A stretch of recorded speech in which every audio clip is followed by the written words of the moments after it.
agradeciendo cada gota de sudor que han derramado aquí. Abuelo Sotocursi, gracias por haberte conocido, gracias por compartir en esta tierra. Reprendamos el venerable toque del huehue, el grito del copal, el cocoli, agua, tierra y en la tierra de nuestro corazón. ¡Oh, Meteo! ¡Oh, Meteo!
Hermanos, gracias por compartir en este tabaco, pues simplemente que fluya el amor, que fluya pues una buena semilla para los niños, para los pequeños.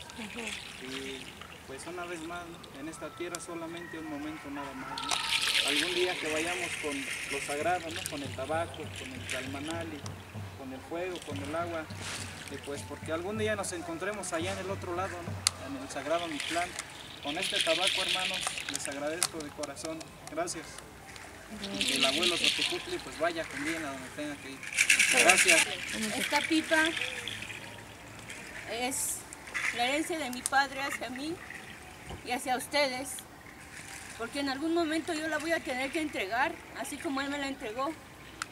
Esta pipa sagrada fue la pipa que él fumó por primera vez. En este camino, hoy yo soy la portadora y algún día alguno de ustedes tal vez lo sea. Que lo sagrado llegue a todos nosotros a través del rezo. Y pues, gracias por compartir la pipa de mi padre y ahora en mis manos y en las manos de todos. Que el Gran Espíritu los llene de vida y muchas gracias, Ometeo.